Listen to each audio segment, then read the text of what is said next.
ভাওনা চোৱাৰ পৰিৱেশ সৃষ্টি কৰি আমি সেই স্তৱকটি গাবৰ কাৰণে জৰুৰতক আহ্বান জনাইছোঁ।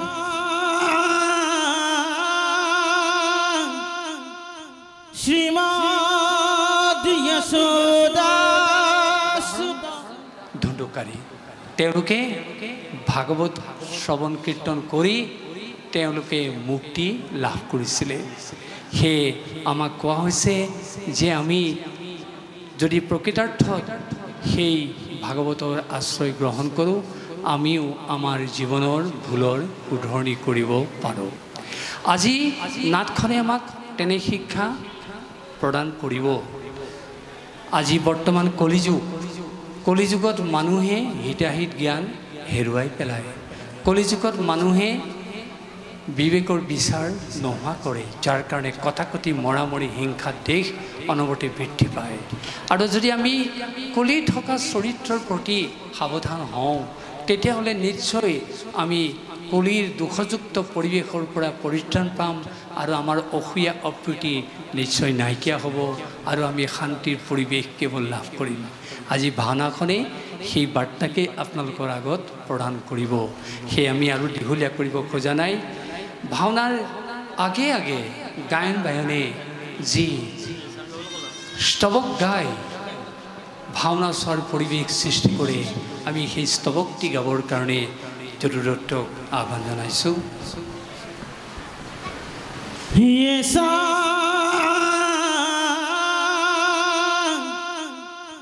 শ্ৰীমতী যশোদা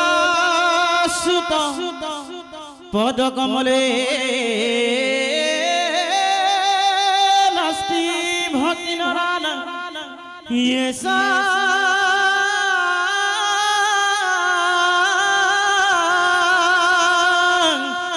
আভির কন্যা প্রিয় গুণ গঠনে নানু রক্তর সজ্ঞা ইয়েসা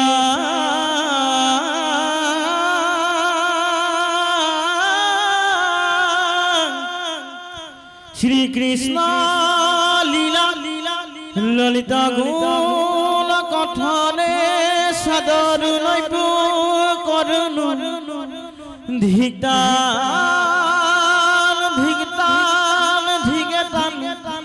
কথয়তিনিয়তাং ইতি কীর্তনশ্চ মৃদঙ্গ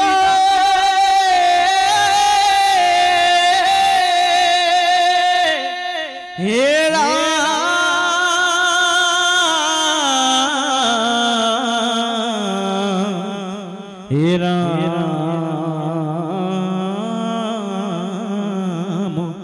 রাম গায়ন বায়নৰ এই স্তৱকটি শেষত সামৰণি মৰা হৈছে ৰাম ৰাম ৰাম ৰাম ৰাম ৰাম ৰাম, অৰ্থাৎ ই এটা ৰাগ।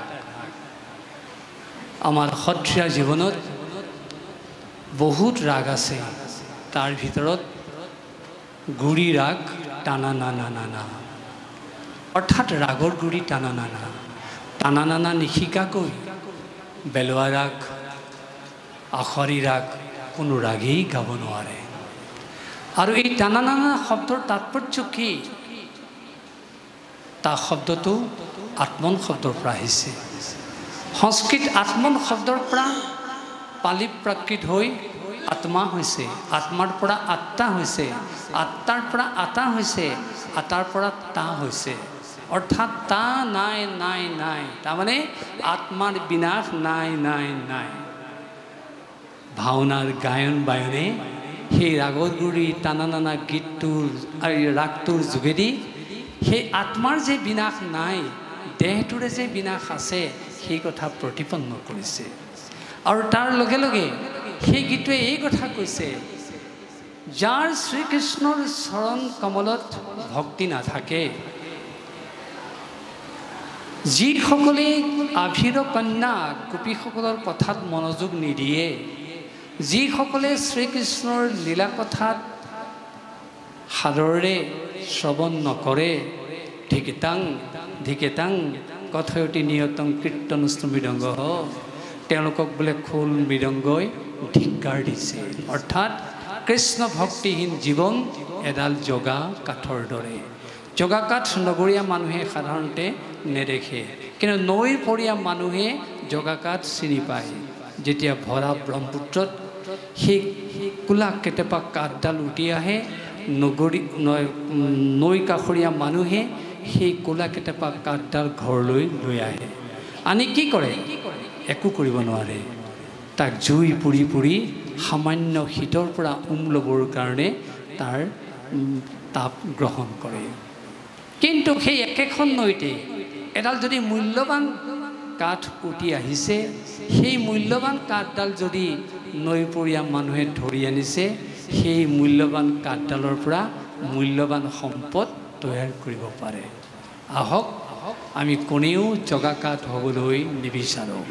আমি সকলোৱে আমাৰ মূল্যৱান সম্পদলৈ নিজকে ৰূপান্তৰিত কৰোঁ। এই সংকল্প আপোনালোকে আজি গ্ৰহণ কৰক, দেখিব জীৱনত বহুত শান্তি ঘূৰাই পাব।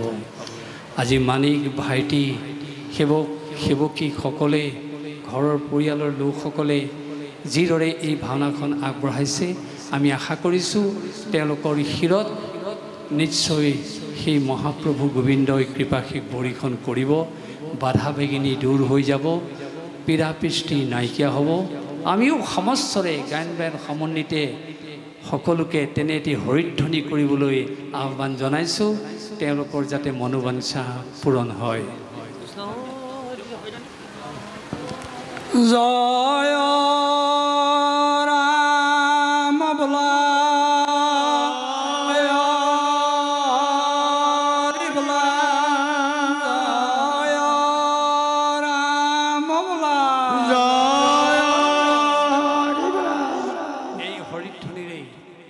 এইখিনি কথাৰে আজি পৰীক্ষিতৰ মুক্তি লাভ নামৰ ভাওনাখনি আনুষ্ঠানিকভাৱে শুভ উদ্বোধন কৰা হ'ল বুলি আমি ঘোষণা কৰিলোঁ।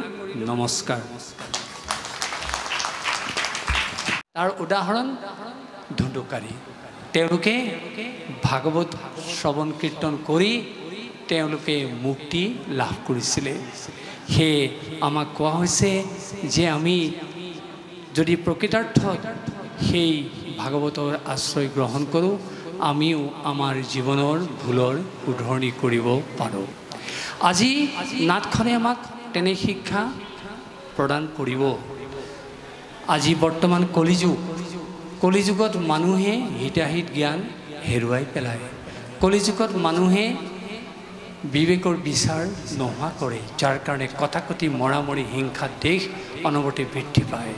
আৰু যদি আমি কলি থকা চৰিত্ৰৰ প্ৰতি সাৱধান হওঁ, তেতিয়াহ'লে নিশ্চয় আমি কলিৰ দুখযুক্ত পৰিৱেশৰ পৰা পৰিত্ৰাণ পাম আৰু আমাৰ অসূয়া অপ্ৰীতি নিশ্চয় নাইকিয়া হ'ব আৰু আমি শান্তিৰ পৰিৱেশ কেৱল লাভ কৰিম।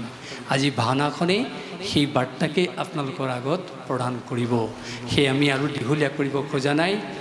ভাওনাৰ আগে আগে গায়ন বায়নে যি স্তৱক গাই ভাওনা চোৱাৰ পৰিৱেশ সৃষ্টি কৰে, আমি সেই স্তৱকটি গাবৰ কাৰণে যদুদত্তক আহ্বান জনাইছোঁ।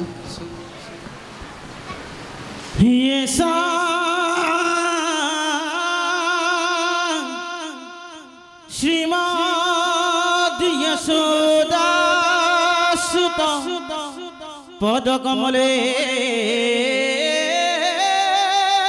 নাস্তি ভক্তি নরানা ইয়েসা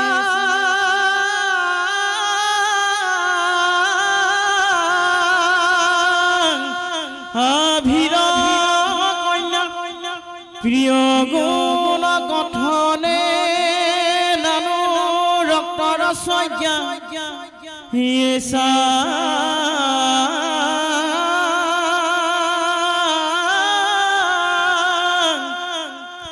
শ্রী কৃষ্ণ লীলা ললিতা গুণ কথনে সাদর নৈপ করুণু ধিগদান ধিগেতান কথয়তিনিয়তান ইতি কীর্তনস্তু মৃদঙ্গ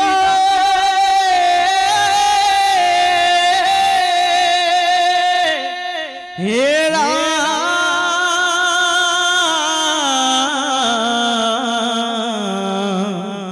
হে ৰাম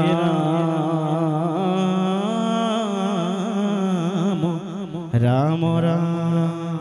গায়ন বায়নৰ এই স্তৱকটি শেষত